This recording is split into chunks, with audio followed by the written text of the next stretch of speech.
Hey guys, welcome back to Pro Gun. If you haven't already done so, please hit the subscribe button. I'd greatly appreciate that. Today we're going to talk about shoot to stop versus shoot to kill and what's the difference.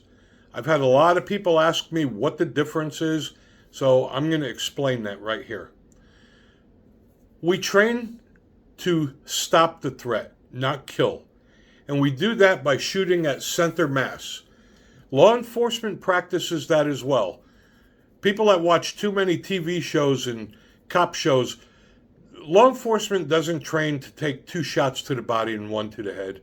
They train for center mass and they shoot to stop. Now, people will ask, well, how many shots do you fire? You shoot as many as it takes to stop the threat. Now, the difference between shooting to stop and shooting to kill is this. While stopping the threat, sometimes you wind up killing the threat. But there's a huge difference. If you have to use your firearm in personal defense, you shoot to center mass.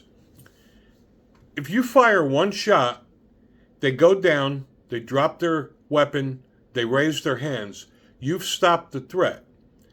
Now, if you empty your magazine on them and shoot them 15 times, that's a whole different ballgame.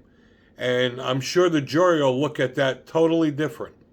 Now, if you ever have to use your firearm in personal defense, the first thing you do is keep your mouth shut. The second thing you do is you get a lawyer and you wait for your lawyer. Because whether you say you shot to kill or they trick you into saying it or you infer it, the jury's going to view shooting to kill versus shooting to stop totally different. Now, some people will ask me, well, why don't we just shoot him in the leg? And why don't law enforcement shoot in the leg? And there's a couple reasons for that. Number one, the torso is the biggest part of the body, so it's a bigger target.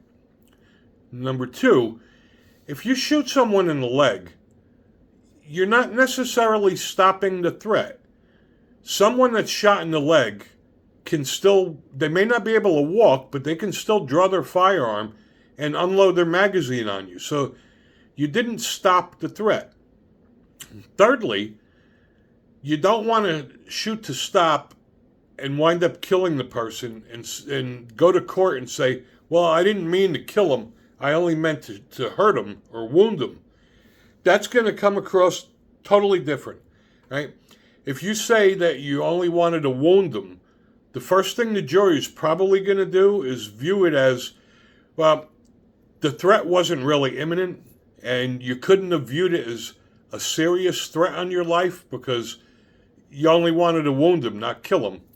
So you need to be careful with that as well. So that's basically the difference. We shoot to stop the threat. We shoot as many rounds as it takes to stop the threat.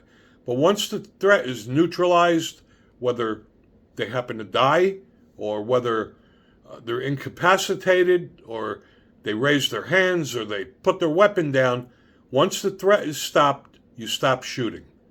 I hope this answers that question. Thanks for watching.